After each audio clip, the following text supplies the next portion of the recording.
기도드리겠습니다. 생명의 주인 되시는 하나님 아버지, 저희들을 이 어려운 시대에 태어나게 하시고 또 이 문제 많은 나라에 살게 하여 주심을 감사합니다. 하나님이 우리 생명의 주인이 되시고 우리 인생의 목자가 되시며 우리는 두려워하지 않습니다. 우리가 하루하루 살아가면서 또 지난주의 일을 돌아보면서 원망하고 불평할 것들이 많이 있었습니다. 그러나 우리가 좀 더 깊이 생각해 보면 그 안에 하나님의 뜻이 있고 하나님의 메시지가 있는 것을 깨닫게 됩니다. 참새 한 마리도 지켜주시며 들풀 하나에도 하나님의 뜻이 있듯이 우리가 오늘 이 시대에 사는 것도 하나님의 거룩한 뜻이 있는 줄 압니다. 세상은 우리를 기죽게 만들고 마귀는 우리의 자신감을 빼앗아 가지만은 하나님은 저희들을 세상의 빛이요 세상의 소금이라고 말씀하셨습니다. 오늘 저희들에게 빛이 비치게 하여 주시옵시고 우리에게 새로운 맛이 나타나게 하여 주시옵소서. 메시아가 우리와 함께 계신 증거를 우리는 이미 여러 번 체험했습니다. 메시아가 우리와 함께 계신데 무엇을 두려워하겠습니까? 맹인의 눈을 뜨게 하시고 듣지 못하는 자를 듣게 하시고 한센병을 치료하여 주시고 억눌리고 포로된 자를 자유케 하시는 메시아가 오늘 이곳에 우리의 마음속에 찾아와 주시옵소서. 우리의 마음에 감정이 살아나게 하여 주옵소서. 눈물과 기쁨이 다시 살아나게 하여 주시옵소서. 부정적으로 보던 모든 것들을 아름답게 볼 수 있는 하나님의 눈을 새로 만들어 주시옵소서. 나쁜 말을 하던 우리의 입이 아름다운 말을 하는 입으로 바뀌게 하여 주시옵소서. 우리 자녀들, 젊은이들 이 세상을 살아가야 됩니다. 하나님께서 그들에게 지혜와 총명과 명철을 더하여 주셔서 참 훌륭한 사람으로 다 자라게 하여 주시옵소서. 예수님의 이름으로 기도하옵나이다. 아멘. 성경 말씀을 봉독하겠습니다. 누가복음 7장 32절 말씀입니다. 비유하건대 아이들이 장터에 앉아 서로 불러 이르되 우리가 너희를 향하여 피리를 불어도 너희가 춤추지 않고 우리가 곡하여도 너희가 울지 아니하였다 함과 같도다. 아멘. 옛날에 이렇게 트럼펫을 부는 사람들은 딴따라라 이래가지고 좀 안 좋게 생각하는 그런 사람들이 많이 있었습니다. 근데 저는 이 트럼펫 소리가 너무너무 아름답다는 것을 느낀 적이 몇 번 있었습니다. 우리가 물론 이 메시아 끝꽃 앞에 보면 나팔 소리 날 때 이러면서 아주 강력한 트럼펫 소리가 나게 됩니다. 그 트럼펫 나팔 소리는 죽은 자들을 깨우는 하나님의 강력한 나팔 소리입니다. 근데 정말 그 아름다운 트럼펫 소리, 슬프도록 아름다운 트럼펫 소리, 베토벤 교향곡 3번을 사람들이 이제 에로이카라고 이렇게 부르기도 합니다. 사람들은 흔히 그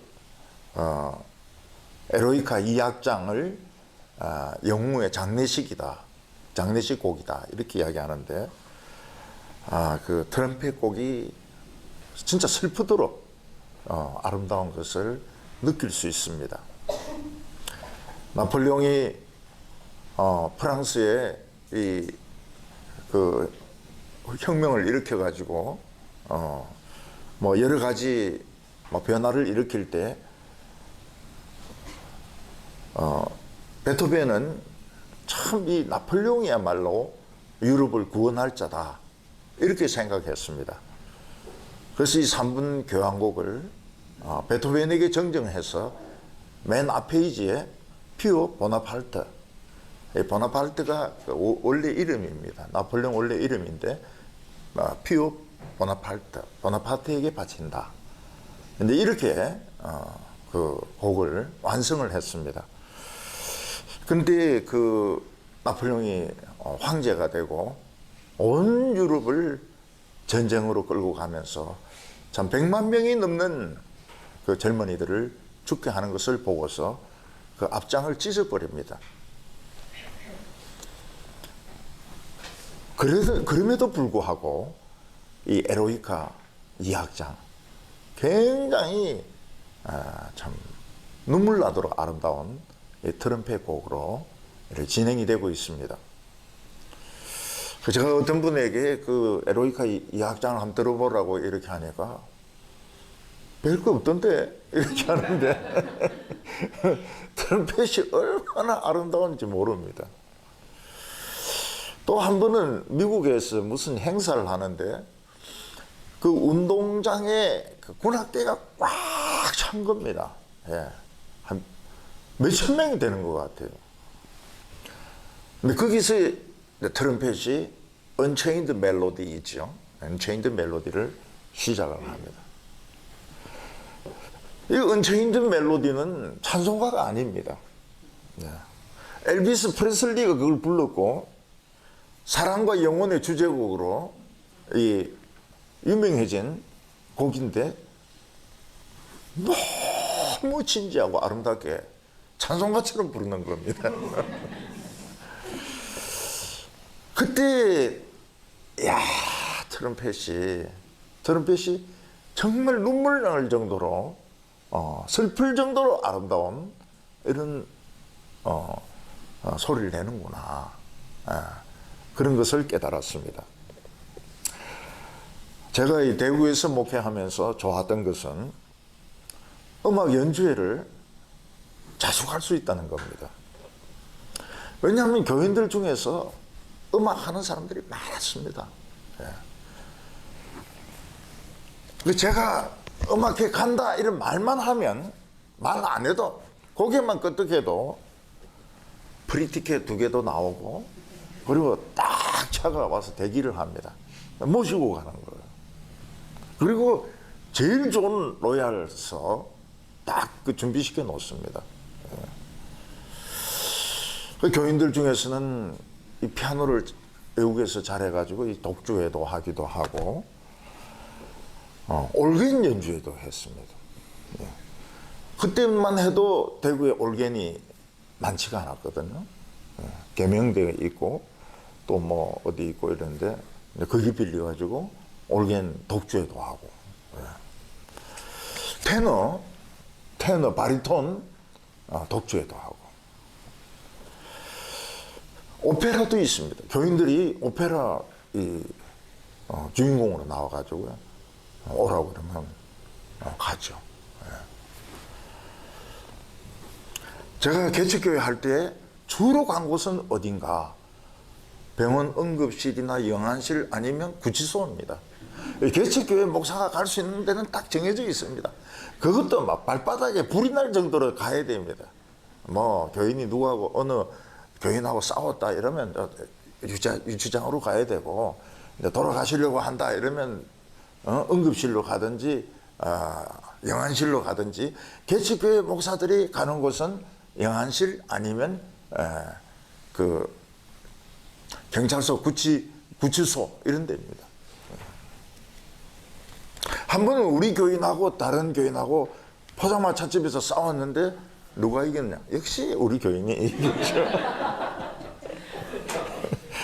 근데 적당하게 이겨야 되는데 뼈를 부러뜨리 놓는 바람에 참 그 골치가 아팠습니다. 근데 큰 교회 목회하니까 주로 어디를 갑니까? 음악회입니다. 음악회. 구치소 이런 데 안 가요. 큰 교회 목사님은 구치소 안 갑니다. 미술 전시 이런 데 갑니다. 가면 바로 책자 딱 좀 사야 돼. 다른 사람은 사야 되는데 목사님 안 사요. 예. 딱 이렇게 합니다. 그리고 이제 그 작가가 나와서 직접 소개를 합니다. 예. 이거는 어떤 작품이고 이건 어떤 작품이고. 그래서 목회도 이 급에 따라서 가는 데가 틀리는구나. 예. 나중에는 못 갔습니다. 너무 많아가지고 연주회가 너무 많고 또 저도 시간도 안 나고 그래서 못 갔습니다. 근데 한번 간다 하면 굉장히 좋아해요. 예. 그 목사가 얼만큼 대단한가 하면 그 노래 부른 그 사람들 막 화장하고 이런 방까지 들어가가지고 꽃도 주고 허깅도 하고 그거 아무나 못 들어가는데 그거든요. 예. 그 제가 연주회를 다 못 나가니까 교인들이 머리를 쓴 겁니다.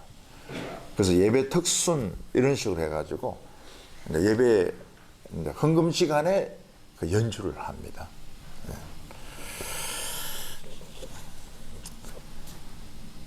그 헌금을 이 메시아로 헌금을 피아노를 특순으로 이래 한 건 아마 제가 좀 상당히 빠르지 않을까 싶습니다. 보통 피아노는 잘 안 하는데 저는 이 피아노 잘 치는 분들에게 어떤 곡을 해달라고 미리 이야기를 합니다. 제가 대구에서는 메시아를 그냥 우리 교회에 그냥 끌어들여 버렸어요. 원래 메시아는 교회보다는 밖에서 하는 곡입니다.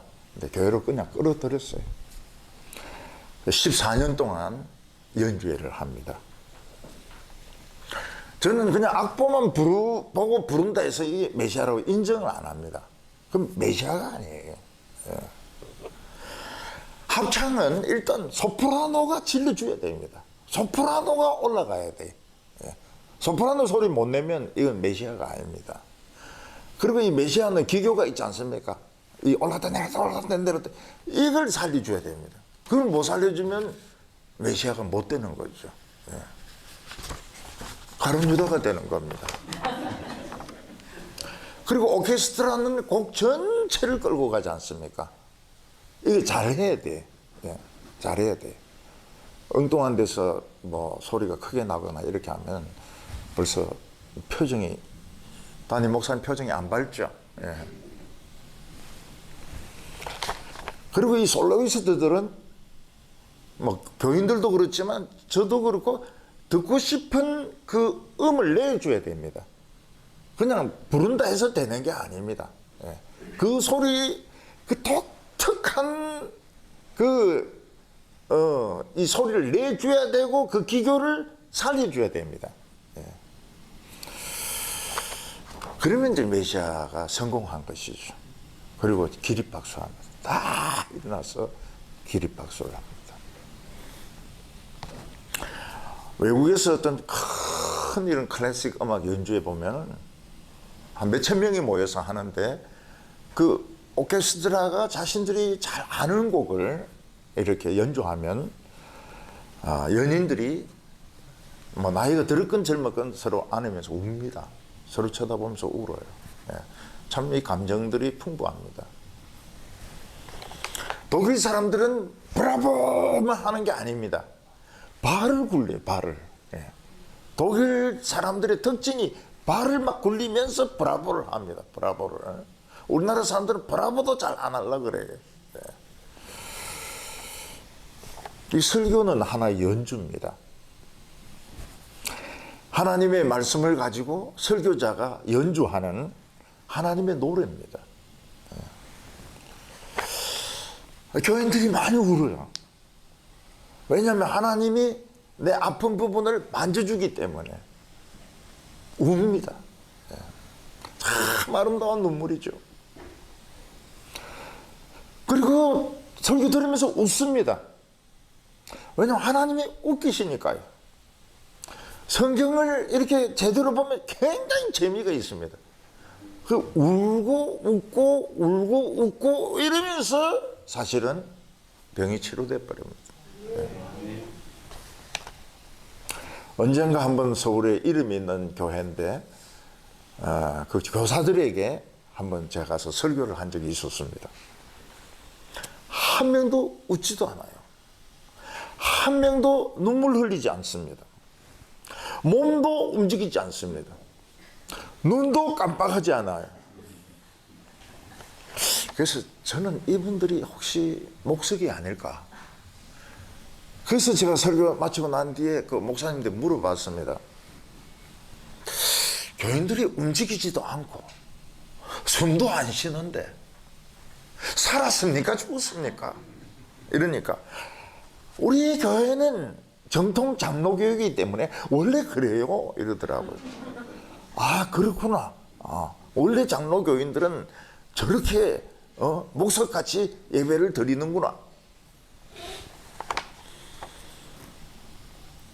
그 다음에 IMF가 터졌습니다. 그 교회가 저를 다시 부흥회 강사로 초대를 했습니다. 교인들이 얼마나 몰려오는지 그 2층에 올라가는 계단에 그냥 서가지고 있어요. 올라가는 걸 대기한다고. 마당에도 새까맣게 있습니다. 설교 마친 후에 기도를 시켰는데 막 소리를 지르면서 울부짖으면서 막 그렇게 기도하는 거예요. 장로교인들이. 그 사람들이 그렇게 새까맣게 올라온 것은 제 때문이 아닙니다. IMF 때문입니다. 그리고 저인데 와서 막 이야기를 하는 거예요. 왜 그래 기도 시간을 짧게 줍니까? 우리 막 기도할 게 막 굉장히 많은데 한 30분 좀 소리 지르고 싶은데 왜 그래 기도 시간을 짧게 줍니까? 그래서 제가 기도 오래 한다고 좋은 거 아닙니다. 짧게 해야 됩니다. 그러니까 뭐 IMF 터지니까 이 장모 교인이고 뭐고 없어요. 막 울부짖고 막 눈물 흘리고 소리 지르고. 한 분은 그 이야기를 합니다. 저는 망할래야 망할 수가 없다는 거예요. 자기 사업은 망할래야 망할 수 없는 사업인데 IMF 터지는 말은 망했다는 겁니다. 우리나라는 이 사람들이 흥이 있습니다. 그래서 고속도로를 타고 가다가 휴게소를 보면은 그 관광버스 옆에 음악 틀어놓고 막 춤을 춰요. 좀 꼴불견이지만은 우리나라 사람들은 그 흥이 있습니다. 소주 마시고 막 춤을 춰요.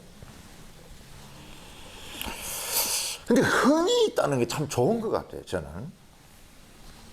장사도 막 신이 나서 장사하는 사람들이 있습니다. 경기도 막 신바람이 나서 막 경기를 합니다. 보기 좋아요.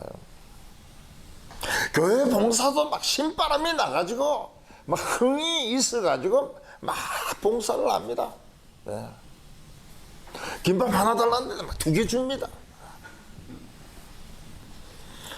여기서 신이 난다, 흥이 있다 하는 것은 억지로 하는 게 아니고 기쁨이 있다는 뜻이거든요. 그래서 저는 이 신이 나는 거, 흥이 있는 걸 굉장히 좋아합니다. 억지가 아니고 억지로.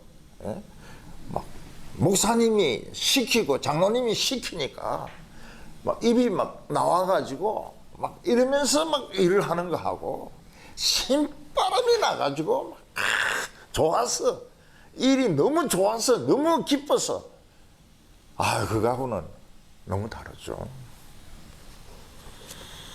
마음이 착 가라앉고 침체가 돼가지고 교회에서 음식 만들면 그냥 안 걸릴 식중독도 사람들이 걸립니다. 독이 그냥 거기 들어가가지고 될 일도 안 됩니다. 될 일도 안 돼. 뭐 이야기할 때 인상 막 쓰면서 도장 찍어주세요. 그 누가 찍어주겠어요?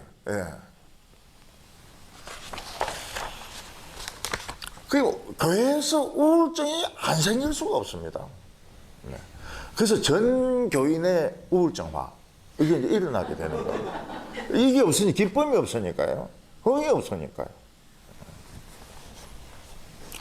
이 동물들이 이렇게 아기일 때, 새끼일 때 이 에너지가 넘칩니다. 아기 사람도 그렇지만은 짐승들도 이 에너지가 넘쳐요. 흥이 있어요.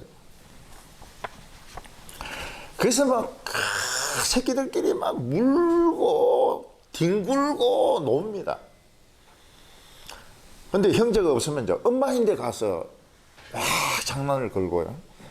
또 엄마가 귀찮아 하면 그 아버지 사자인데 가서 장난치다가 걸리면 이제 막 물지고 발로 채이고 이제 그렇게 되는 겁니다. 이 양이나 염소 같은 경우는 새끼들이 일레귤러 바운드를 해요. 뛰는데 이리 뛰고 저리 뛰고, 그리고 꼭대기에 잘 올라갑니다. 사람 머리 꼭대기, 뭐 이런 지붕 꼭대기 이런 데 잘 올라가요. 근데 이 양이나 염소들이 이제 이렇게 장난을 치면서 체력이 길러지고 순발력이 길러지게 되고, 나중에 이제 도망칠 때 일레귤러로 막 뛰면서 절벽에 딱 가서 서면 여우나 이런 곰이나 이 모나요. 예. 절벽을 그냥 날아다닙니다. 이 염소, 산양, 산염소 이런 경우 보면 절벽을 그냥 풀스피드로 뛰내려가다 뛰어 올라옵니다. 흥이 있다는 거. 예. 흥이 있다는 게 나중에 살거든요. 위기 때 살 수 있는 순발력이 있거든요.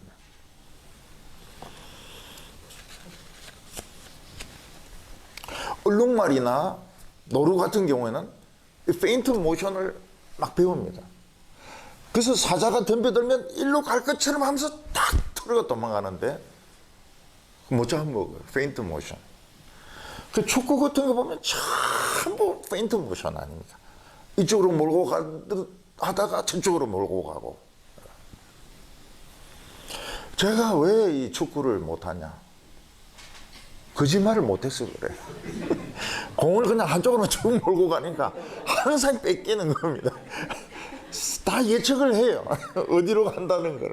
그리고 터닝이 안 되니까요. 그냥 쭉 가버리니까 늘 공을 뺏기고. 예.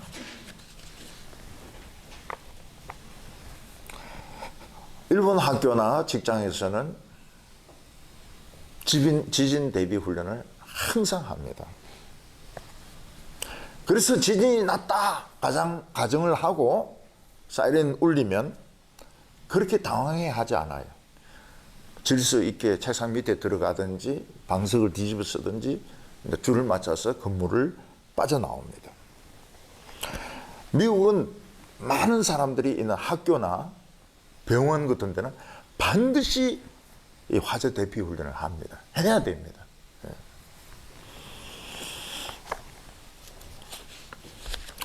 이 환자들 같은 경우는 움직이지 못하니까요. 이제 의사들이나 간호사들이나 그 근무하는 사람들이 환자들을 밀고 대피하는 훈련을 해야 됩니다. 머리로 생각하는 거하고 실제로 해보는 거하고는 달라요. 총도 쏴봐야 되고 대포도 쏴봐야 되고 이 비행기도 떠봐야 되는 것이지 생각하고 현실하고는 다릅니다. 근데 우리나라 사람들은 믿음이 좋아가지고 이런 대피 훈련을 안 해요. 그게 무슨 심보냐? 뭐 해도 형식적으로 합니다. 일단 죽으면 죽고 살면 살자. 한국 사람들이 참 대단해. 예. 그래서 한번 사고 나면 대형 사고가 나버리는 겁니다. 몇십 명이 죽어버려요. 예. 안 죽으면 안 죽고요. 한 번은 서해대교에서 교통사고가 났습니다. 안개가 굉장히 짙은데 한국 사람들은 믿음이 좋잖아요. 그냥 풀스피드로 달리는 겁니다. 한 대 박았습니다. 그 다음 차 박았습니다. 그 뒤에도 박았어. 한 명도 이 제지를 안 하는 거예요. 한국 사람들은 이 운명을 믿으니까요. 몇 대가 박았는가 하면 100중 추돌을 했어요. 100대. 100대가 충돌을 했어요.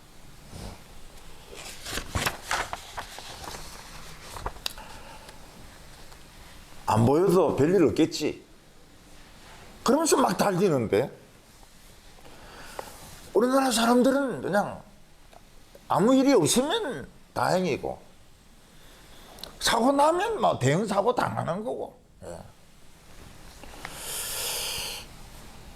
어떤 의미에서 한국 사람들은 이 도박심으로 사는 것 같아요.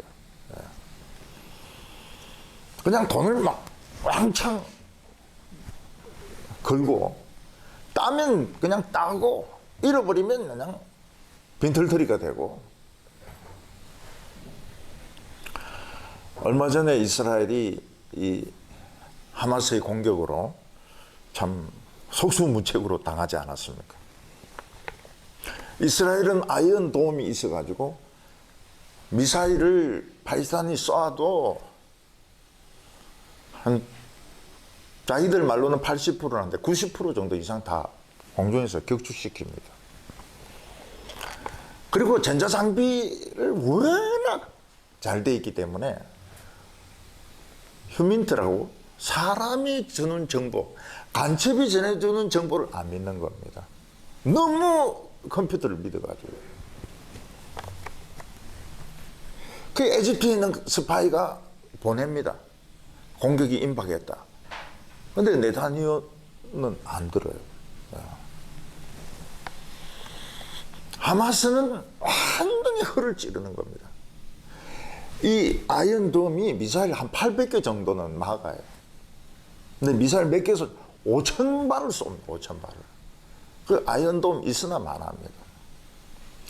그리고 다음 방어 양쪽을 막는 담을 불도저로 밀어버립니다.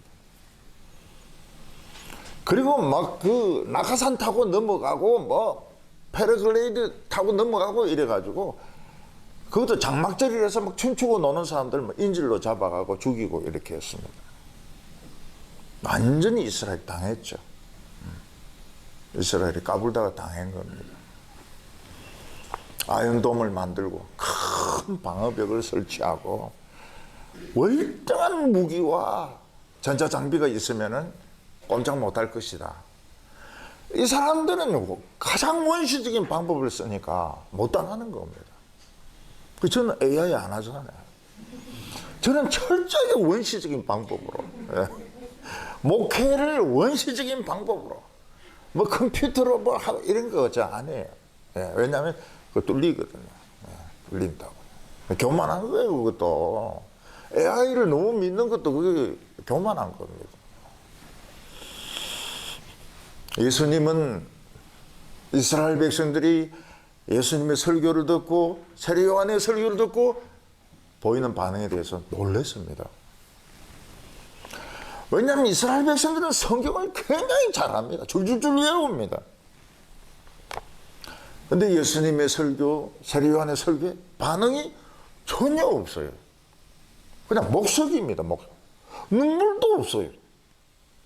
트럼펫 소리 듣고 눈물 흘리고 이런 것도 없습니다. 세례 요한의 경고 무시합니다. 예수님의 그 은혜스러운 말씀, 권세 있는 말씀 무시합니다. 오히려 비판을 했습니다. 사람들은 화재의 경보가 울리면 일단은 대피를 해야 됩니다. 그리고 건물에서 빠져나오지 못하고 갇혀있는 사람이 있으면 발을 막 동동 걸리고 눈물이 저절로 납니다. 대피 못한 사람, 저 안에 사람이 있어요 이러면 발을 동동동 굴리고 막 눈물이 저절로 막 납니다. 그 소방차가 와가지고 사람을 한 사람 두 사람 건져내면 막 박수를 치고 좋아합니다. 이게 인간의 기본적인 본성이고 감정입니다. 그런데 이스라엘 백성들은 사람들이 불에 갇혀 죽는다 해도 발을 굴리지 않아요. 사람들이 구원받았다, 변화되었다, 은혜 받았다 기뻐하지 않아요.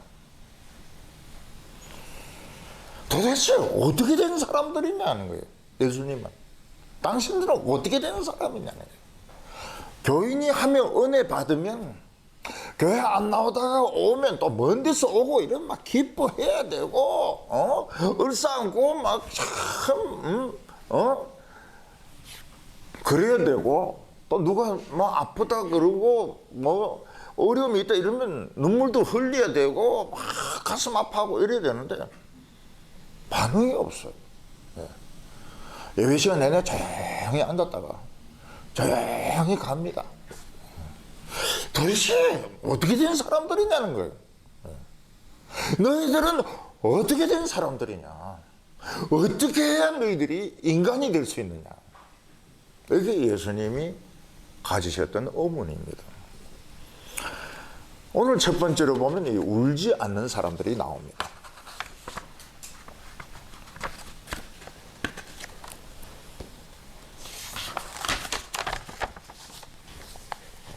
이 갓난 아기들이 병원에서 예방주사를 맞아야 될 때가 있습니다. 그 아기들은 주사가 뭔지 모르니까 웃습니다. 예. 그 뭐 간호사가 웃기고 엄마가 막 웃기고 이러면 웃습니다. 그러다 이제 바늘이 들어가면 좀 생각해요. 이게 뭐지? 아파요.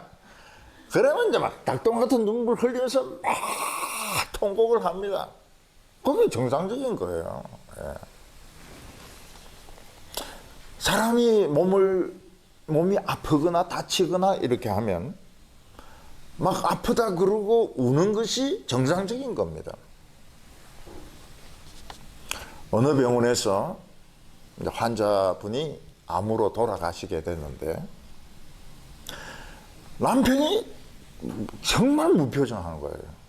지금 이제 부인이 운명하려고 하는데 남편은 그냥 가만히 서 있는 거예요. 그러니까 간병인이 너무 답답하잖아요. 지금 부인이 지금 운명하려고 하는데 남편이 가만히 목석같이 있으니까. 그러니까 남편을 막 미는 겁니다. 아저씨, 좀 부인 손도 좀 잡아주고, 좀 위로의 말도 하세요. 이러면서 간병인이 자기의 답답해가 막 미는 거예요. 그러니까 남편이 막 뛰어가가지고 부인의 손을 잡고 막 방성대곡을 하면서 내가 잘못했어 이러면서 막 온 병원이 떠나가라고 막 우는 거예요. 내가 고생만 시켜서 미안하고 이러면서요. 조금 전까지 목석으로 있다가 간병인이 미니까 가가지고 막 통곡을 하는 거예요. 제가 어느 도시 사람이라 말하지 않겠습니다. 남쪽 나라 사람들이 대충 그래요. 예. 속에 생각은 있어요. 있지만은 자존심, 체면 이것 때문에 그냥 있는 거예요. 예. 누가 밀어야 가서 막 이제 그때는 이제 막 통곡을 하는 겁니다. 남쪽 사람들 나빠요. 표현이 없어. 어찌 된 인간인지. 사람이 아프면 아프다고 그러고 슬프면 슬프다고 그러고 눈물 나면 눈물을 흘려야 이게 정상이거든요. 간호사가 아기인데 주사를 놨는데도 아기 노래 부르고 교통사고를 당해서 막 중상을 입었는데도 막 웃고 그 사람들은 병든 사람들입니다. 육신이 병들어서 감각을 느끼지 못하고 마음이 병들어서 이걸 느끼지 못하는 겁니다. 우리 인간이 타락할 때 마귀는 감정을 털어놨습니다. 그래서 이 감정이 이게 정직하지가 않은 거예요. 기쁠 때 기뻐해야 되고 슬플 때 슬퍼해야 되는데 반대로 작용을 하는 겁니다.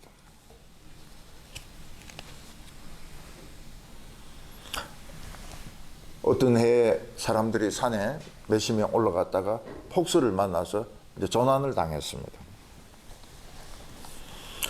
길도 잃어버렸고 부상당한 사람도 있어서 자신들의 힘으로 내려올 수 없습니다.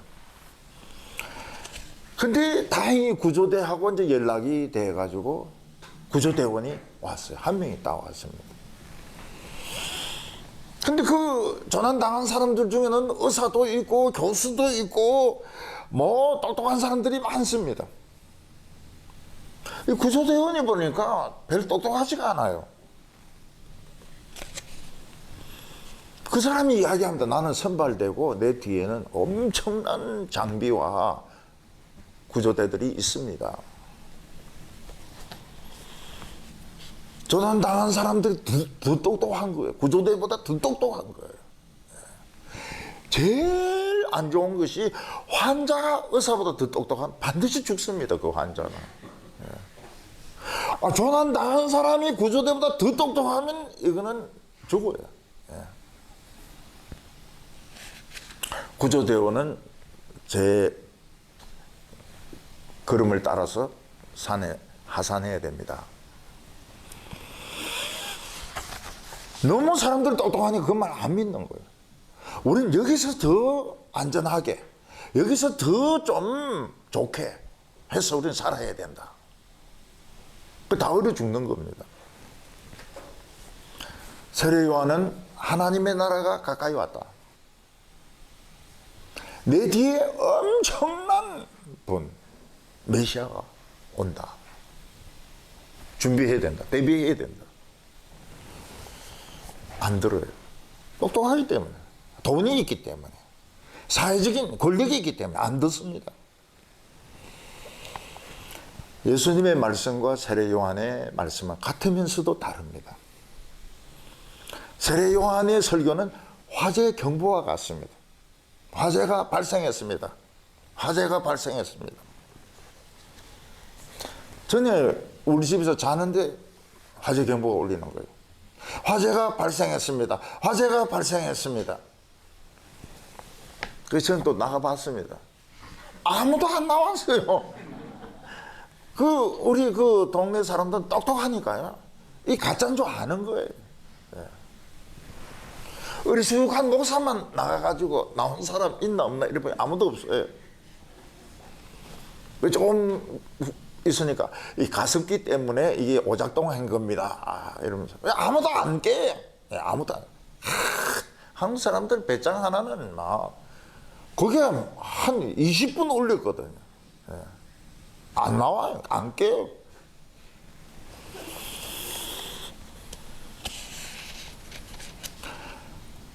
이러면 이스라엘 사람들이 화재 경보가 울리면 대피를 해야 됩니다. 살림에 물을 뒤집어 써야 되는 거예요. 세례 요한의 세례를 받아야 되는 겁니다. 이러면 불이 나면 불에 타서 죽는 것보다는 연기에 질식해서 더 죽거든요. 그래서 자세를 낮춰야 되고 입을 수건으로 막아야 되고, 그리고 출입구는 벌써 사람들이 꽉 몰려 못 빠져나갑니다. 빠져나갈 수가 없어요. 비상구가 반드시 있어야 됩니다.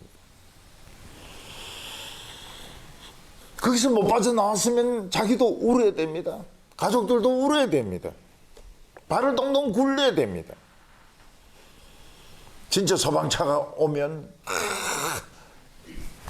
길을 차들이 비켜줘야 됩니다. 비켜줘야 돼요. 외국 차들은 보면 차들이 길을 막고 있으면 그냥 그대로 들이받고 통과합니다. 근데 우리나라는 그렇게 못해요. 왜냐하면 손해배상을 해줘야 되니까 통과 못합니다. 근데 그 소방대원이 안에 들어가서 막 노인들 뭐 이런 분들 한 분씩 얻고 나오면 막 박수를 쳐야 됩니다. 잘했습니다. 기쁩니다.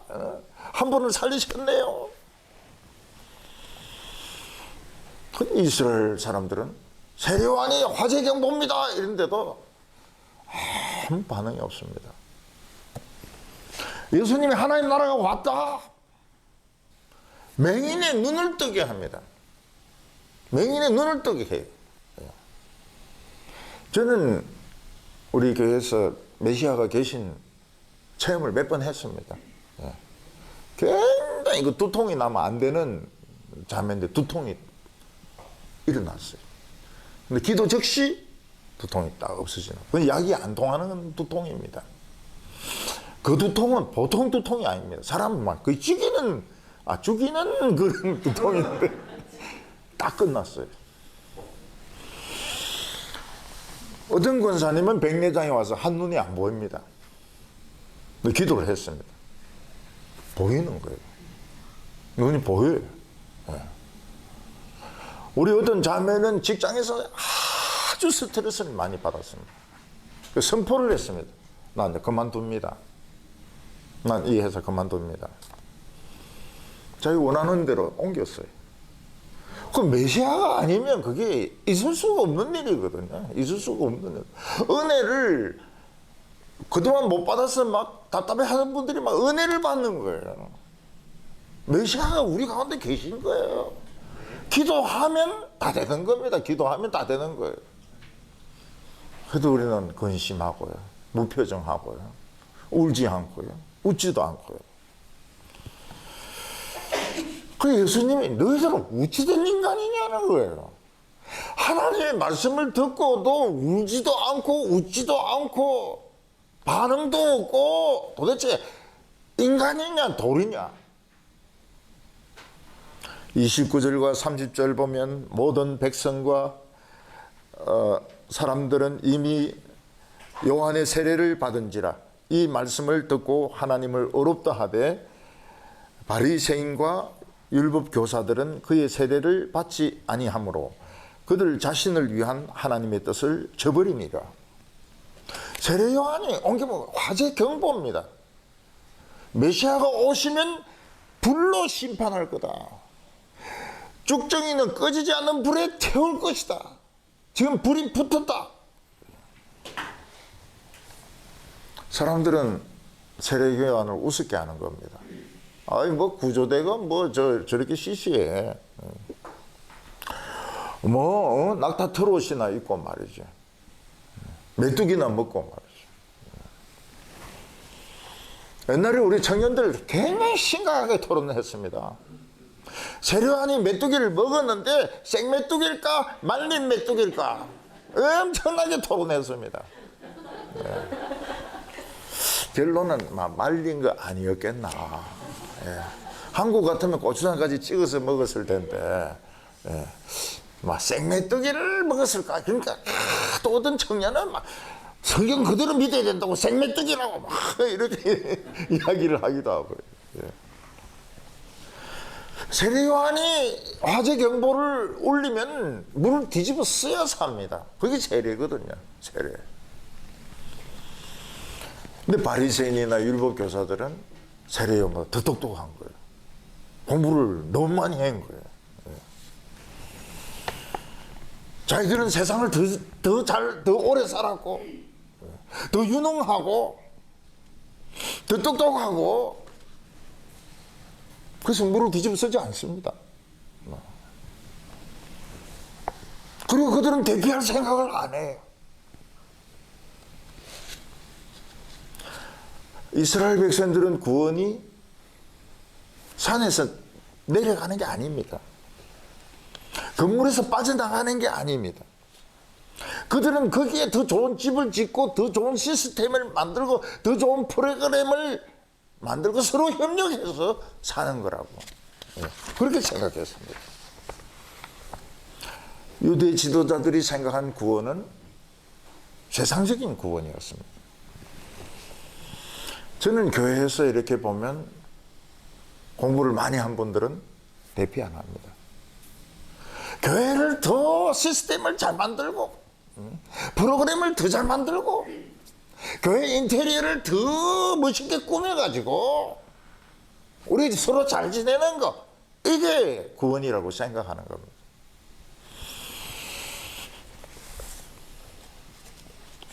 그래서 지금 이대로 있어도 좋다는 거예요. 이대로 산에 그냥 있어도 우리는 안전하다는 겁니다. 괜히 물 뒤집으면 더 춥다는 겁니다. 그 사람들에게 필요한 건 더 잘 살게 해주는 거, 더 안전하게 해주는 거, 더 좋은 시스템을 제공해 주는 거, 더 좋은 프로그램을 만들어 주는 거, 이게 구원이라고 생각하는 거예요. 교회의 사명이 뭐냐? 더 좋은 인테리어로, 더 좋은 프로그램으로, 더 좋은 시스템으로 교인들이 기쁘게 교회 생활을 하는 것이 구원이다, 이렇게 생각합니다.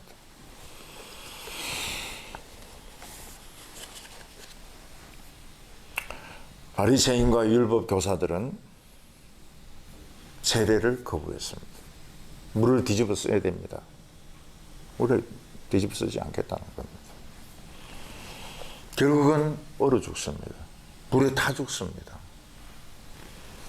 그들은 하나님의 뜻을 저버렸다고 말하고 있습니다.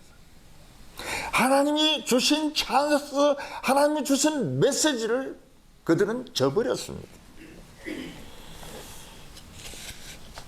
왜냐하면 하나님의 뜻은 뭡니까? 탈출해라는 거거든요. 지금 있는 데서 탈출해라. 생각을 바꿔라. 근본적인 생각을 바꿔라. 하나님의 비밀이 뭡니까? 세상은 안전하지 않답니다. 세상은 불이 납니다. 조난을 당하게 됩니다. 지진이 일어나게 됩니다. 세상에서 살 수 있는 사람 누굽니까? 그 못난 선발대의 말을 듣고 따라가는 사람입니다. 물을 뒤집어 쓰고 그 낙타 트롯 입은 사람을 따라가는 사람이 사는 겁니다. 어디로 데리고 갑니까? 예수님 메시아에게로 데려갑니다. 여러분, 우리 교회에 메시아가 계신 증거가 없으면 그거는 굉장히 위험한 겁니다.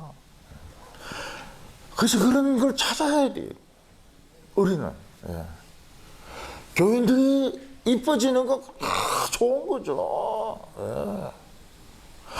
우리 여집사님들이 날로 날로 이뻐지고 건강해지고 자녀들이 막 교회에서 막 기분 좋게 그냥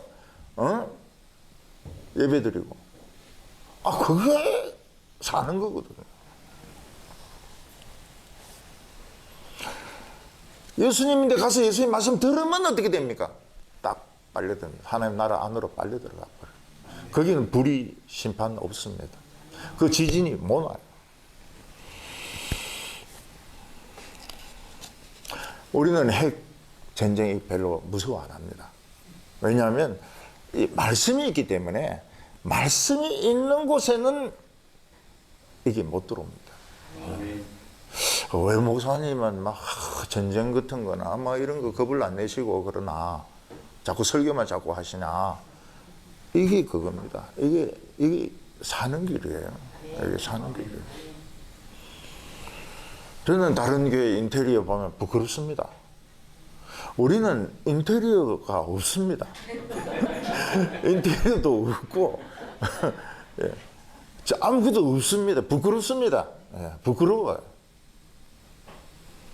근데 교인들은 옵니다. 대단한 분들이죠. 얼마나 먼 데서 오는지 모릅니다. 새벽같이 떠나야 정시에 옵니다. 이게 하나님의 뜻입니다. 하나님의 뜻이. 화재 경보 났다. 그럼 일어나서 나와라는 거예요. 물 뒤집어 쓰라는 거예요. 메시아의 말씀을 들어야 사는 겁니다.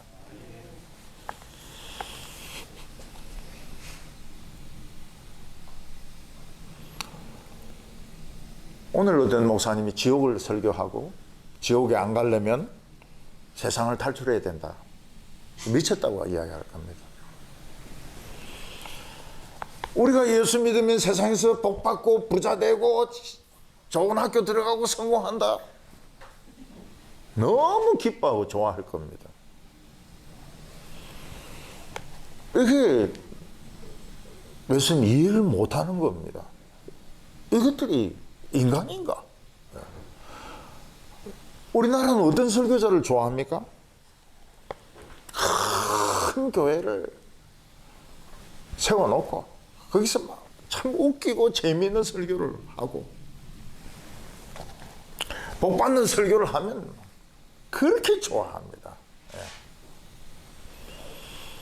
이 화재 경보를 무시하는 겁니다. 지진을 인정하지 않는 겁니다. 근데 건물이 흔들리면 어떻게 됩니까? 죽습니다. 많이 죽습니다. 왜냐하면 하나님의 뜻을 저버렸기 때문에, 감정을 무시했기 때문에. 오늘 두 번째로 예수님은 시장에서 노는 아이들 비유를 말씀하셨습니다. 옛날에 아이들이 놀 수 있는 곳은 주로 시장마당이었던 것 같습니다. 우리가 어렸을 때는 놀 수 있는 놀이가 많았습니다. 근데 요즘은 그런 놀이는 없어지고 다 컴퓨터 가지고 게임만 합니다. 우리가 어렸을 때는 전부 뛰는 겁니다. 깡통차기 차고 뜁니다. 숨바꼭질도 뜁니다. 잡기놀이도 뜁니다. 술래인데 안 잡혀야 됩니다. 그러니까 굉장히 이 주력이 체력이 좋아지는 것이죠. 돌치기를 합니다. 돌을 머리에 올리기도 하고 무릎에 끼우기도 하고 이래 가서 딱 떨어뜨립니다. 아, 정확하죠. 어떤 애는 얼마나 이 구슬을 정확하게 나중에 명사수가 됐다고 그러지 않습니까? 여자아이들은 공기 하지 않습니까? 공기놀이를 하지 않습니까? 그래서 한국 여자들이 이 손으로 하는 거를 외국 사람들 못 따라온다요. 한국 여자들이. 뭐 간호사라든지 뭐 반도체라든지 이러는데 이 공기놀이를 해가지고요. 너무 이 손 동작이 빠르고 정확하다는 겁니다. 세면 반도체를 핀셋으로 딱 찍어내는 거 한국 여자들이 아주 빠르고 정확하게 공기놀이를 했기 때문에 고무줄 놀이를 하는데 머리 위에까지 올리거든요. 그거를 이 다리로 걸려면 얼마나 다리를 찢어야 되는지 모릅니다.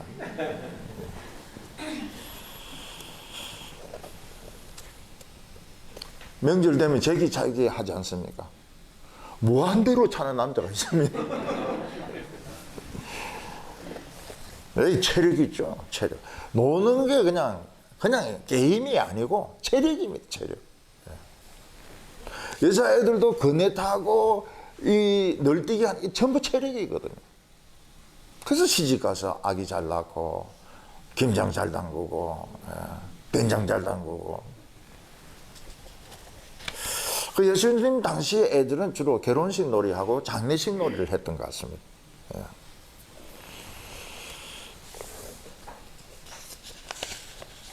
31절과 32절 보면 또 이르시되 이 세대의 사람들을 무엇으로 비유할까? 무엇과 같은가? 비유하건대 아이들이 장터에 앉아서 서로 불러 이르되 우리가 너희를 향하여 피리를 불어도 너희가 춤추지 않고 우리가 곡하여도 너희가 울지 아니하였다 한가 같도다. 여자 아이들은 결혼식 놀이 진짜 좋아합니다. 그래서 막 천만 있으면 이제 이게 그 면사포라가 뒤집어 쓰고 신부가 되죠. 결혼식은 인생의 제일 기쁜 날입니다. 신랑은 최고로 좋은 옷을 입고 신부는 최고로 이쁜 드레스를 입고 머리에는 망사를 쓰고 신랑을 맞이합니다. 옛날에는 결혼식을 했을 때 피리를 불면서 춤을 췄던 것 같습니다. 지금도 이스라엘 백성들은 결혼식 하면 음악에 맞춰서 전부 나와서 신랑 신부하고 전부 다 손잡고 돌면서 춤을 춥니다. 근데 그 결혼식 놀이를 하는데 어떤 애들이 입이 불통하면서 춤을 안 추는 겁니다. 아무리 피리를 불어도 춤을 안 춰요. 아, 왜 춤 안 춰? 재미없어. 결혼식 재미없어. 그래서 이제 다른 친구들이 집에서 야단 맞은 모양이구나. 그러면 뭐 기분에 맞게 장례식 놀이 하자. 오늘 기분이 좀 안 좋은 것 같으니까. 그래서 우리가 그걸 하면 너희들은 우는 거야. 아이고 하면 너희들은 데이고 이러면서 우는 거야. 근데 얘들은 데이고를 안 하는 거예요. 아이고 해도 울지 않는 겁니다. 장례식 재미없어. 전부 시시한 거예요. 세례 요한이 하는 것도 시시하고 예수님이 하는 것도 시시한 거예요. 그들이 재미있는 거 뭡니까? 전쟁놀이죠. 전쟁놀이. 로마하고 싸우는 거. 자기들이 영웅이 되고 로마와 전쟁하고 자기들은 왕이 되고 다른 사람들은 포로가 되고. 그러니까 너무 시시한 거예요. 예, 너무 시시한 거예요. 오늘도 마찬가지입니다. 교회 왜 젊은이들이 안 와? 시시하다는 거예요. 설교 시시하고 찬양도 시시하고, 예. 세상에 나가니까 막 그냥 너무 멋있다는 거예요. 이태원에 가서 막 깔려 죽기도 하고 말이에요. 예. 머리 터지라고 싸우기도 하고 막 유학 가고 말이죠. 그리고 막 그 산에, 몽블랑 산에 오르고 말이에요. 몽블랑 산에 못 오르는 사람은 볼펜이라도 사고 말이죠. 만년필이라도 사고. 세상은 너무 재밌는 거예요. 좋은 건 세상에 다 있는데 젊은 사람들이 교회 온다는 건 그건 진짜 이상한 겁니다. 이상한 거예요. 근데 와요. 옛날에는 우리가 다윗이 이 물맷돌 돌리가 골리앗을 딱 쳐주기에 막 진짜 몸이 막 절절했거든요. 그런 이야기는 막 10번, 20번 들어도 재미있었거든요. 요즘 애들은 재미없어요. 그런 이야기를 하냐고. 100마리 양 중에 한 마리 그런 이야기를 하냐고. 우리는 그냥 가가지고 양고기 먹으면 되는데 스타워즈 이런 거 빛으로 된 칼 가지고 막 싸우고 말이지. 이런 걸 해야지 말이지. 무슨 뭐 결혼식 놀이 말이지. 장례식 놀이 말이지. 스트릿 파이트 길에서 만나가 막 죽이고 말이지. 이래야 재미가 있지. 막 총 쏘면서 화면에서 총 쏘면서 막 달리고 재미가 없는 거예요. 성경이 재미가 없어요. 우리는 어릴 때 성경보다 더 재미있는 게 없었거든요. 불트만이라는 학자는 벌써 이름이 불퉁하지 않습니까? 이 불트만이라는 신학자는 뭐 예수님이 물 위로 걸었다, 병자를 고쳤다. 너무 재미없다. 우리 젊은 사람들이 이런 거 안 듣는다는 거예요. 다 빼라는 거예요. 성경에서 이런 재미없는 거 다 빼라는 거.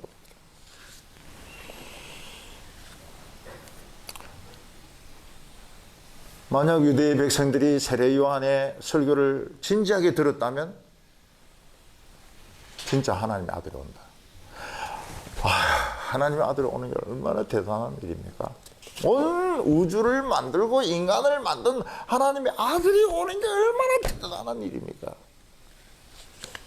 죽음의 백조 폭격기 200대가 오고 말이죠. 켄터키 핵 잠수함이 막 수백 대가 오고 막 그게 예수님이 가진 위력이거든요.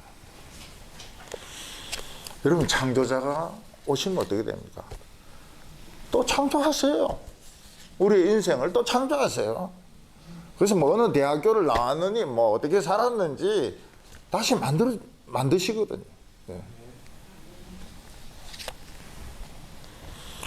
근데 대기업체 회장이 자기 회사에 왔는데 기계가 다 멈추어져 있습니다. 직원들은 물건을 빼돌립니다. 사람들은 술에 취해서 구석에 처박혀 있습니다. 회장은 그 회사를 팔아치웁니다. 네. 자선 사업하는 사람이 아니거든요. 회장은 자선 사업을 하는 사람이 아니에요. 공장에는 쓰레기가 있으면 안 됩니다. 그리고 술을 마시거나 잠을 자거나 이렇게 하면 안 됩니다. 눈 반짝반짝 하면서 모든 게 긴장해서 돌아가요. 이게 회장이 원하는 거죠. 우리나라 어떤 자동차 회사는 그 도시의 재정의 한 20%를 책임지는 회사입니다. 너무 파업을 많이 하는 거예요. 그 회사가 폐쇄를 해버렸습니다. 그 도시가 경제가 그냥 20% 줄어버린 거예요. 네. 이게 뭐 울어야 되는데 안 우는 거예요. 울어야 되는데 안 울어요. 네. 울지 않는 사람이 있으면 망하는 겁니다. 망해요. 세례 요한은 곧 하나님의 아들이 오셔서 알곡은 모아 곡간에 들이고 쭉정이는 꺼지지 않는 불에 던지리라. 화재 경보 아닙니까? 제일 위험한 순간이 오고 있습니다. 메시아가 온 것이 최고로 위험한 순간이고 최고로 축복된 순간입니다. 모든 사람의 운명을 결정하는 시간입니다. 사람들은 자신의 장례식을 준비해야 됩니다. 여기서 예수님 또 트릭을 씁니다. 마샬, 마샬, 알쏭달쏭하게 결혼식 이야기를 하고 장례식 이야기를 하고, 우리 재미있게 놀자. 아, 재미없어? 야단 맞았구나. 그럼 장례식이나 하자. 근데 사실은 트릭입니다. 장례식이 먼저 옵니다. 세례 요한의 메시지는 장례식입니다. 자기가 죽는 거예요. 그리고 예수님은 결혼하는 겁니다. 천국에 들어가는 거예요. 뉴 라이프, 새로운 삶을 사는 겁니다. 근데 이 순서를 딱 바꿔놔가지고 돌대가리들은 모르도록 그렇게 만들어 놓은 겁니다. 그래서 성경에 비밀이 많다는 겁니다. 예수님은 비유가 아니면 말씀을 안 하시더라. 그 비유가 바로 비밀입니다. 비밀이 많아요. 비밀을 풀어 나가는 것이 이게 신앙입니다. 제 아내가 어저께 묻습니다. 큐티 하다 보니까 데라도 거기 갈대 우르를 아브라함과 같이 떠났던데 데라도 하나님의 말씀을 들은 거 아니냐. 이게 새로운 질문이죠. 새로운 질문이죠. 사모는 가끔씩 그런 질문을 던져야 됩니다. 목사가 생각 못했던 걸 던져야 됩니다. 그래서 제가 곰곰하게 대답을 안 했습니다. 왜냐하면 요즘 대답 잘못하면 또 막 바가지로 또 뭐 당하기 때문에. 메시지를 들은 거는 아브라함이 맞습니다. 아브라함이 할아버지를 설득한 것 같아요. 아버지 설득하고.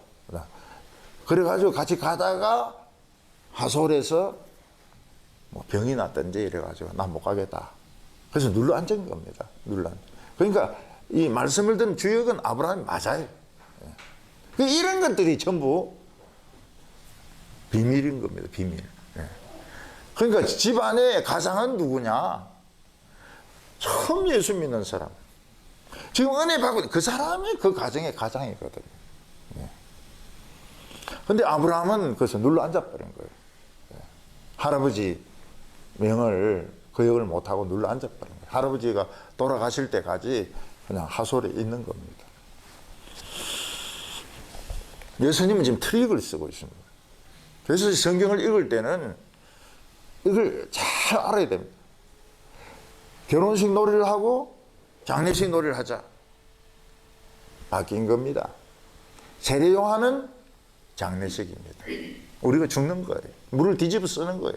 화재 경보입니다. 그러면 혼인놀이가 시작이 됩니다. 예수님이 오셔서 포도주를 주십니다. 물로 변화된 포도주를 주십니다. 새 포도주를 주시고 성령을 주시고 새로운 기쁨을 주시고. 오늘 제일 기독교에 무서운 것은 세속화입니다. 그냥 여기서 건물을 아름답게 만들고 여기서 좋은 프로그램을 개발하고 여기서 서로 인간관계를 개선하고 그러면 우리는 천국에 들어간다. 들어갈지 안 들어갈지 가봤습니까? 예수도 믿고 세상에서 축복받고. 이야, 그 둘 다 가진다는 건 참 어려운 이야기인데요. 어려운 이야기인데. 예수도 믿고 세상에서도 잘 살고. 얼마나 멋집니까? 멋져요. 교회에 그런 사람이 와야 좋아합니다. 좋아요. 제가 어느 교회에 가가지고 그 동네에 있는 우울증 환자를 전도해 왔습니다. 목사님 너무 싫어하더라고요. 왜 이런 사람을 전도해 가오냐고. 아니, 내 생각에는 다 한 영혼인데 교회에서 반가워한 사람 아무도 없어요. 예. 목회도 세상에서 유명하고 돈도 많이 받기를 원합니다. 유대인들은 시시하다는 거예요. 지금 하나님 하는 거 시시하다. 성경 시시하다는 거예요. 맨날 성경 이야기하는데 시시하다는 거예요. 다윗이 뭐냐면, 골리앗이 뭐냐면 말이에요. 세례요한이 뭐냐면 다 시시하다는 거예요. 한번 팍 붙어버리고 말이죠. 죽습니다. 다 죽습니다. 오늘 마지막 세 번째로 유대인들은 예수님과 세례요한을 비판을 합니다. 그들은 세례요한의 메시지, 예수님의 메시지를 들어보니까 자신들이 생각하는 거 너무 달라요. 세례요한은 세상을 멀리했습니다. 아예 세상에는 들어가질 않습니다. 세상에서 만든 것은 입지도 않고 먹지도 않습니다. 세상에서 파는 옷 입지 않습니다. 세상에서 파는 음식 먹지 않습니다. 그러니까 귀신 들렸다, 미쳤다고 이야기합니다. 33절에 세례요한이 와서 떡도 먹지 아니하며 포도주도 마시지 아니하며 너희 말이 귀신 들렸다 하더니, 세례요한은 금욕적이었습니다. 장례식이었습니다. 제대로 먹지를 않습니다. 제대로 입지를 않습니다. 세례요한은 요리된 음식을 한 번도 먹지 않았습니다. 메뚜기를 먹었습니다. 말려서 먹었는지 생거를 먹었는지 아직도 토론 중입니다. 시장에서 파는 옷은 안 입습니다. 낙타 털옷을 입었다 그러는데 그게 부대자루입니다. 부대자루. 쌀 부대자루를 입고 다니는 거예요. 그러나 설교는 강력했습니다. 사람들은 외모를 봤습니다. 저 사람은 미친 사람이야. 귀신 들렸어. 메시지는 강력하지만 귀신 들린 사람이에요. 세례요한은 왕이나 군인이나 부자들 회개하지 않으면 다 망한다고 이야기했습니다. 하나님을 믿는 체하고 남을 비판하는 사람들 독사의 자식이라고 했습니다. 독사의 자식 욕이 아닙니다. 너희들은 아브라함의 자녀가 아니고 마귀의 자녀고 사탄의 자녀라는 겁니다. 요즘 사람들 말을 들으면 어떻습니까? 독사인데 물린 것 같아요. 누가 무슨 말 한마디 하면 가슴이 아프기 시작합니다. 네. 독이 퍼집니다. 심장이 물리면 어떻게 됩니까? 심장병이 와요. 네. 심장병이 와가지고 죽든지 고생하든지.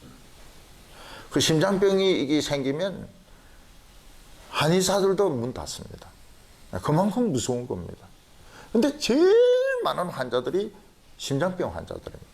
왜냐하면 사람들이 입으로 끊임없이 독을 쏘거든요. 가족끼리 모이도 친구들끼리 모이도 어떤 데는 교인끼리 모이도 막 독을 쏘니까 들으면 독이 퍼지는 겁니다.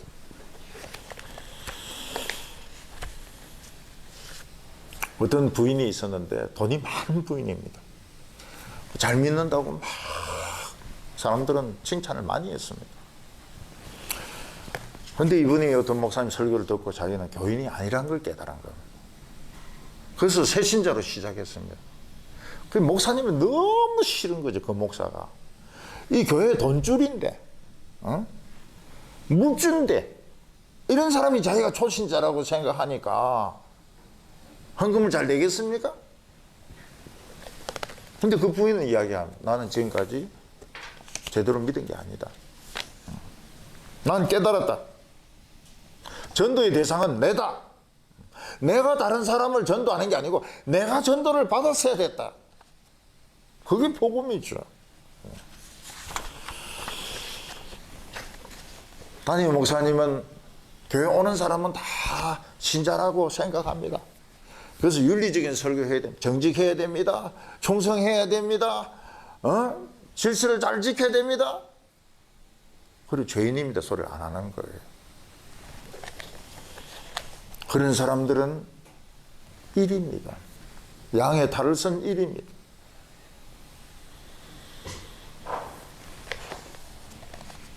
그들은 양을 물고 목사를 물는 것이 하나님을 잘 믿는 거라고 생각합니다. 그래서 그들은 세례 요한을 받아들이지 않았습니다. 이 사람 너무 극단적이야. 너무 현실을 몰라. 근데 예수님은 세상 깊이 들어오셨습니다. 사람들을 치료하기 위해서, 죄인들을 만나기 위해서. 떡도 먹습니다. 포도주도 마십니다. 시장에서 파는 옷도 입습니다. 금식도 그래 많이 안 합니다. 바리새인과 서기관들은 예수는 영성이 없어. 영성이 없어. 경건하지가 않아. 34절에 인자는 와서 먹고 마심에 너희 말이 보라 먹기를 탐하고 포도주를 즐기는 사람이여 세리와 죄인들의 친구로다 하니. 예수님은 심판자 이전에 신랑으로 왔습니다. 누구든지 장례식에 참여한 자는 결혼식장에 오는 겁니다. 예수님과의 만남이 뭡니까? 잔칫날입니다. 잔칫날. 잔칫날. 우리는 주일마다 잔치를 합니다. 천국 잔치를 합니다. 잔치에는 음식이 있어야 되지 않습니까? 근데 바리새인과 서기관들은 경건하지 않다는 거예요. 경건하지 않다. 어디 천박하게 교회에서 말이죠. 라면을 먹고 말이죠. 이 경건하지가 않아. 어떤 교회가 있었습니다. 서울에 있는 어떤 교회인데 새 목사님이 오시면 40일을 금식을 해야 됩니다. 그러면 이제 사모님도 금식을 할 수밖에 없죠. 그 당에 요구사항이 그겁니다. 새 목사님은 40일 금식을 영성이 있어야 된다. 우리 교회를 이끌어 나가려면 영성이 있어야 된다. 40일 금식을 하는 목사님이 이제 이 교회 목사님이라는 겁니다. 그 목사님은 40일 금식을 했습니다. 깊은 병에 걸렸어요. 목회를 그만뒀습니다. 예. 그런데 사모님이 교수예요. 교수하면서 금식하니까 얼마나 힘듭니까? 죽을 뻔했다는 거예요. 죽을 뻔했다는 거예요. 그러니까 그 사모가 이야기한 것이니까 이거는 틀림없는 겁니다. 이거는 그 한 번은 금식으로 한평생을 이 사람은 위장이 안 좋아가 고생을 한 거예요. 예수님은 새술은 새 부대에 넣어야 된다고. 새 부대에 넣어야 된다고. 유대인들은 보니까 이 새 부대는 미친 것 같은 거예요. 영성이 떨어지는 것 같아요.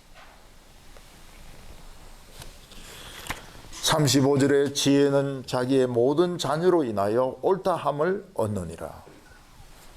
사람이 가르친 건 어떻게 됩니까?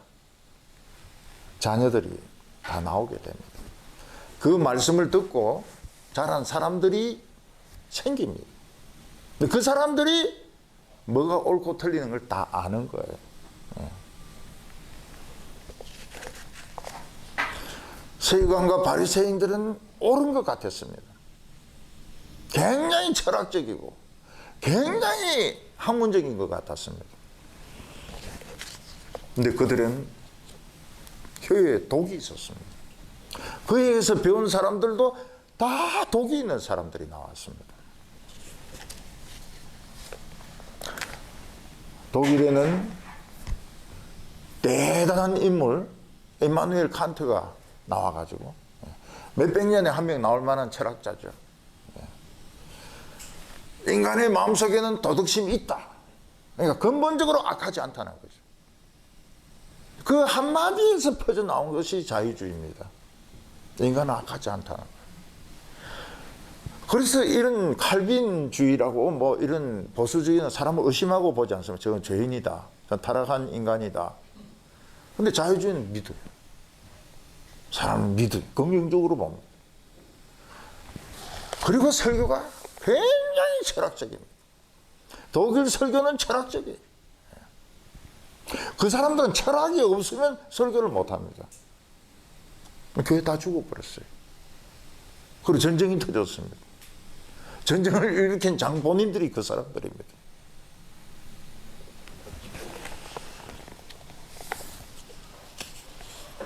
세례요한은 비참하게 죽었습니다.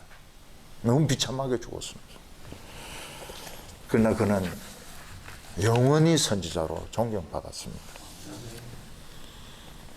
그 예수 믿으면서 미쳤다는 소리, 귀신 들렸다는 소리, 이런 소리는 그냥 듣는 거예요. 예사로 듣는 겁니다. 예. 담임 목사님 말 안 들으면 그 귀신 들린 거죠.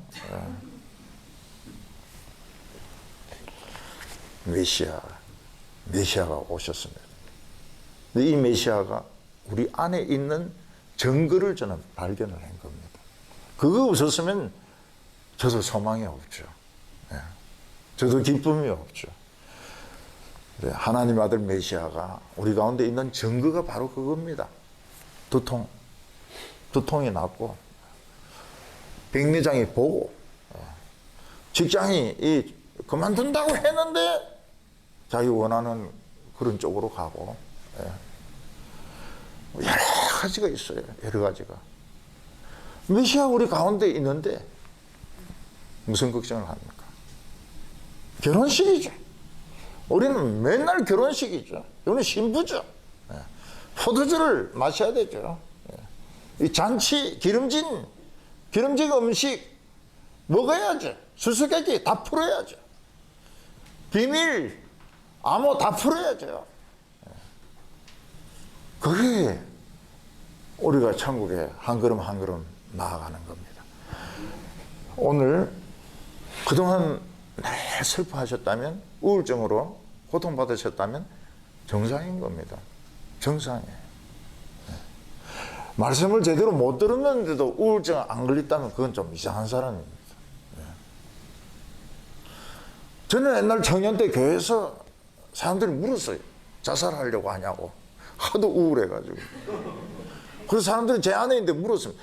저런 무섭게 생긴 사람은 어떻게 사냐고. 그게 정상인 거예요. 정상인 거예요. 한 분이 대구에서 서울까지 올라왔습니다. 예배드리러. 그때만 해도 참 그게 어려운 일이거든요. 자기 우울증 환자라는 거예요. 그 제가 이야기해서 정상이라고. 네, 정상이라고. 지금 기쁘게 삽니다. 그분은 결혼식 여러 번 했어요. 아들 셋 다 결혼 다 시키고요. 네. 정말 행복하게 지냅니다. 오늘 기쁨이 살아나기를 바랍니다. 웃음, 미소, 100만 불. 어떤 분은 그냥 미소가 100만 불이에요. 그러니까 돈 가지고 다닐 필요가 없는 거죠. 그냥 웃어주면 이게 100만 불이니까. 눈물 한 방울이 60억이니까. 예. 그럼 뭐 현찰도 가지고 다니세요. 예. 현찰도 가지고 다니시는데 눈물 한 방울이 60억. 하고 웃어주면 100만 불. 예. 그게 인간 아닙니까? 그게 인간이죠. 고급차 타고 막 다른 차 막 자기 앞에 가로망대에서 막 빵빵거리고 욕을 퍼붓고, 이게 인간이 아닙니다. 예. 지금 AI 시대다 하는데 사실은 인간이 돌아다니고 있는 게 아닙니다. 지금 로봇들이 돌아다니고 있어요. 예. 예수님은 인간이 되어 산다는 겁니다. 예. 기도드리겠습니다. 하나님 아버지, 메시아를 보내주셔서 감사합니다. 저희들 인간 되기 원합니다. 우리 하나님의 자녀 되기 원합니다. 오늘 이 예배가 결혼식의 축복의 잔치가 되기를 원합니다. 주여 오시옵소서. 신령과 진정으로 예배드리는 자를 만나주시는 하나님, 오늘 이곳에 오셔서 우리에게 기쁨을 주시고 눈물을 주시고 감사를 주시옵소서. 예수님의 이름으로 기도하옵나이다. 아멘.